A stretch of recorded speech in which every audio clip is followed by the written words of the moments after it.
to the Silent Hill Ascension pre-show. I'm here with the irreplaceable Noah, the one and only doppelganger free, and I am, as always, Layla. Noah, would you kindly run us through the run of show? I would love to, Layla, and thank you so much for being here. It was very tiring to be in all places at once. We are now at the pre-show. This is 5:40 p.m. Pacific time. We have it on Mondays, Wednesdays, and Fridays. Then we have the show, a new episode of Silent Hill Ascension every weekday. And the post-show right after on Mondays, Wednesdays, and Fridays. Well, Layla, take it away, please. Silent Hill Ascension is a socially interactive streaming series where all of you collectively shape and experience its evolving story. Collaborate and compete with others to try and make the choices you want. When each decision ends, that choice locks in as canon, and that is the version of the show everyone sees. A canon story shaped by you, the participating audience, every day. Production is going to very kindly throw up our setup scene after Haugen expresses her feelings for her Astrid, decides how to react, but their time is cut short when Leho gives them the news.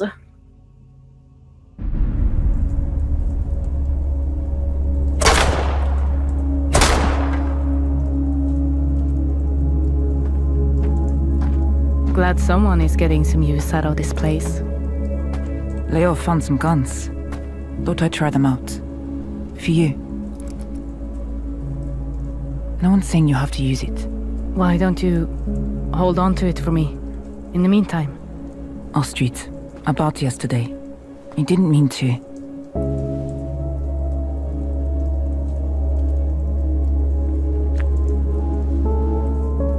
I love you too. Then let me help you. Astrid, Olivia.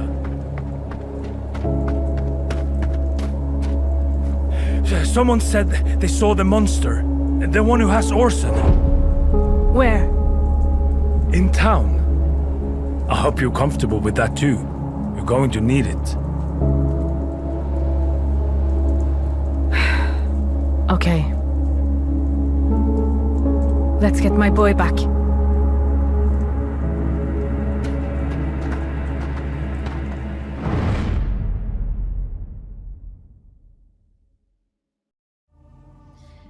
We did it, everybody! The ship has sailed.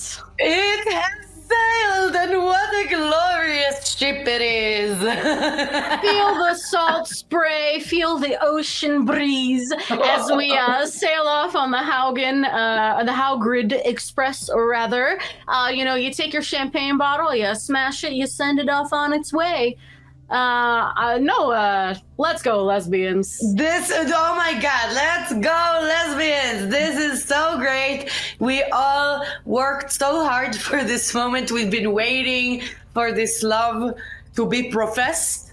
All the professors out there, thank you for professing. It was wonderful. It was a great kiss. I'm really happy for them. Leo had to go and, block the situation. I'm like, was it rooster block? I was gonna say rooster block, but there weren't any roosters to be blocked. Not this time. Maybe it's I don't want to say it. Okay. All right. Well, listen, I'm just relieved that I don't have to be the only queer representation around here anymore, Finally, somebody else sharing the load. Oh, yes, they are feeling that queer lesbian love. And we are also, using firearms. That was hot, actually. Like, if I saw Haugen pulling that gun and, gunning that gun, I'd kiss her too.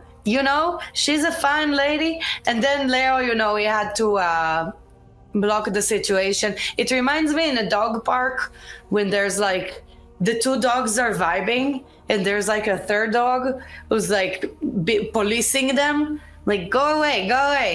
No, but okay, it's important. Maybe we have to find Orson, and not just feel the love tonight. I don't know. Yeah, I suppose we should probably find Orson, Yeah, I guess. Yes. Having a wonderful intimate night indoors can wait, you know. But I find it interesting that you mentioned Haugen's use of the gun, because she did keep missing. And I'm not a person who really likes guns. I get what you're saying, because sometimes when a person really handles one competently, it's pretty sexy. She did keep missing, though. That was on purpose. I see. That's a true detective never reveals their secret. That's true. Maybe she's a sharpshooter. And also, she was like, I don't know. She was just, I don't know. I can't excuse her. She's not a detective anymore, okay? I like her, and you're gonna take it just like Niels is gonna take Brit's love. Thank you. Yeah, that's the attitude we're adopting around here. But hey, so speaking of, not only is the window for intimacy closed, but so is a decision today. Production, if you wouldn't mind putting on the graphic, and Noah, if you wouldn't kindly read for us. I love reading, and everybody else loves reading with me. Thank you, thank you. Sorry, I was off key, actually. That was a real song. So, what will Astrid do when she finds Orson and the monster? This is saying she's gonna find them. Okay, so A, she could sneak Orson away, or B, confront the monster, or C, let Haugen distract it with her many missing bullets. Yeah, it's only really good for a distraction, not really an assault. Let's see. Jinx Sprinkle says, aunties are really fired up tonight, riding high on how grid merge. I don't know what's in the water tonight for us, but we were discussing this in the green room. We've got an energy. And you know who else is going to have an energy? Is Astrid, when she's going to get her little boy back. Yeah, because no time for love, Dr. Jones. Not right now, because we have a missing child with a monster. I personally, and also, again, we don't know which one is which. Like, let Haugen distract it. I don't know. I don't know what's suffering. I don't know what's redemption. I don't know what's damnation. And honestly, I feel like sneaking Orson away is the most benign. Yeah, it does require a level of stealth and skill. As somebody who does have the ghost achievement in Dishonored, it takes a lot of skill to sneak around. But she's been practicing during Endure, so she has been practicing during Endure. I think personally, I would go confront. Because if you sneak away, it's going to keep coming after you. If you confront, you're either going to heroically triumph and kill this thing that has been stalking you, or you end up like your aunt, delicious barbecue. Yes. Or barbecue, as we like to call it sometimes in Silent Hill Ascension. But yes, you're right. Confronting the demons, confronting the monsters is usually more guaranteeing that they probably won't come back. Maybe you won't come back either, but somebody ain't coming back from it. So I see Leonardo S5 is giving a shout out to the barbecue. We remember that moment. It was one of our hotter moments in the show when she was totally roasted. But let's start talking about the faith and hope, the system we know, love, and rely on, really, to move this story forward. So the decisions, the endurance scenes, and the puzzles all contribute to whether a character will face redemption, suffering, or damnation in the Silent Hill Ascension end of canon run. So a character's hope needs to be high enough for them to survive a crucial story moment. And we've seen what happens when it's high, and we've seen what happens when it's not high enough. Layla, we have our interactive masterpiece here, the social experiment, if you will, going. Yes, the Hagia Sophia, the Cathedral of Notre Dame of interactive storytelling here. It is. I'm so focused on our energy that I've completely lost my train of thought. Did you see it leave me just now? I saw it leave. Off it goes. No, it's listen, again, as Noah said, we've seen it get high and we've seen Carl succeed. We've seen it be low. We've seen Toby not maybe succeed so much. And listen, I'm just saying, but it's been kind of a minute since we've seen a character come to an inflection point, which to me does feel like, I don't know, maybe some are brewing in the indefinite future. So I would, if there's a character that you're rooting for, you're rooting and you're tooting, those hope scores, gotta get attentive, gotta get in it. Listen, we're all aware that stories progress over time, and listen, in theory, we are coming to possibly an inflection point. I think that's about as much as I can say. So maybe perhaps we start really gunning those indoors for characters we want to see not get barbecued. Yeah, maybe think about it, be responsible here. Squawk Muffin says, Toby doesn't hurt anymore. Speak for yourself. Oh my God. We're starting some major drama in the chat room, but let's pull up Astrid's character profile, bring back the conversation to Norway. Thank you, production. So the general sentiment for Astrid has been strong redemption and positive hope. And the top decision has been, what will Astrid do with the evidence of Carl's guilt, which was turn it over to the police, which was the redemption option. And the most heated decision was, how will Astrid react to Haugen's confession? And y'all chose that she shall profess her love, which was luckily, I guess, if we like Astrid, a redemption option. Woo-hoo! I'm so excited. Maybe still riding high on it. It's true. It's true. It has given me a bit of a lift in the spirits, to see the lesbians succeed. Well, one of them was probably bi, my bisexual queen, my sister in Christ over here. But it's Ate says love always wins. Not always in Silent Hill, but in this instance, absolutely. Yeah, no, listen, again, folks are leaning redemption, but it is interesting now that we've removed the labels. You kind of have to go with your gut a little bit more. Yeah, you gotta really feel the redemption in your heart. And we have seen, I know for Astrid here, we've got a bunch of redemption. We have seen Team Suffering take a couple. Right, we have seen. So suffering, again, before we removed the labels, it was suffering. And now, listen, maybe it's the age of pain.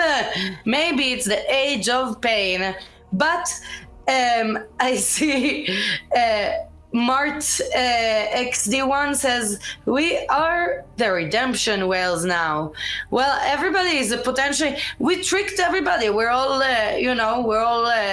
redemption whales, damnationalists. The damnation, that's what we are. Yeah, the damnation. We've created such an internal language here in the hosted show.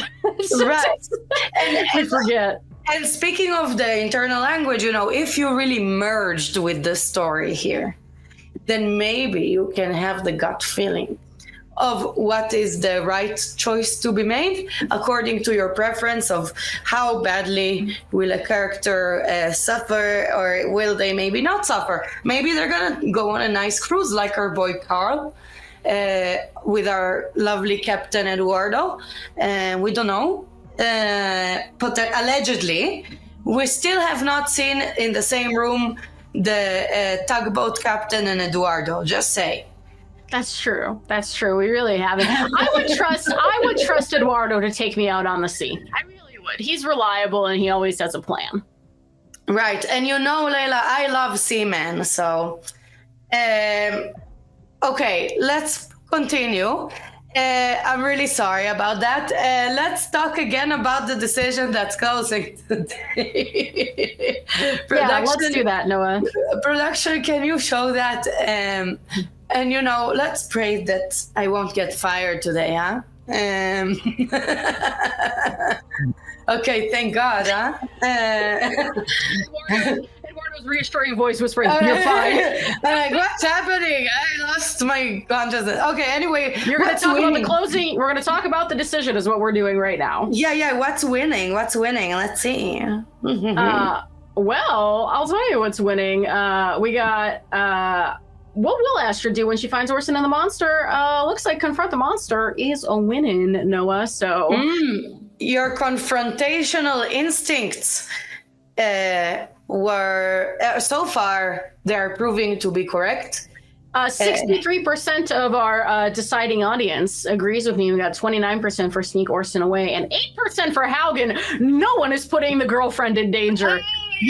After you mentioned how she missed on the shots, people are like, maybe she should sit this one out. I'm just saying, if we're talking about accuracy of violence, Orson's bites versus Haugen's bullets is winning. I forget who said it in the chat before, but he was right, referring to him as chompers.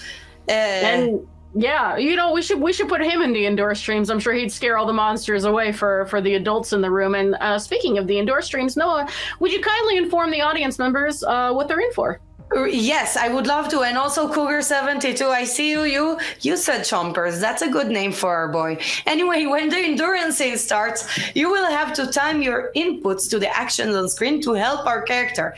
Collective success means that the character hope will rise, otherwise it will fall. And if a character fails enough endurance scenes, they may not survive future encounters, leading to their permanent death in the story. These endurance scenes are one of the best places to earn large amounts of influence points. And remember, and this y'all remember, I know, but success and failure is a part of a collective story, not an individual judgment. Again, you can always phone the anti-judgment hotline. The number is 1-800-JUDGE-YOU. The show is starting very, very soon. So, Layla, can you recap for us? Yeah, we're gonna have to workshop that hotline a little bit. We're one number over. But hey, I'm sorry. over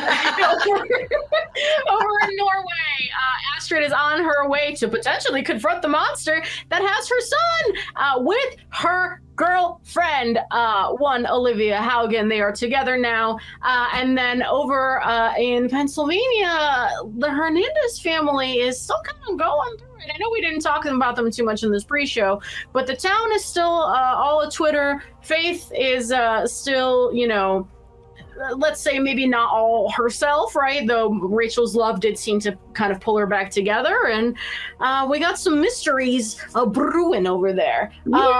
After the show wraps up and after you guys boldly go through the indoor stream, we will be back here for the post show to amuse and entertain and delight you once again. Noah, any final thoughts before we leave them to enjoy a Silent Hill Ascension?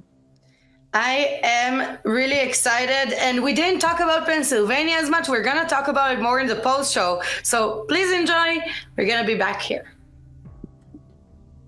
Have a good one, y'all.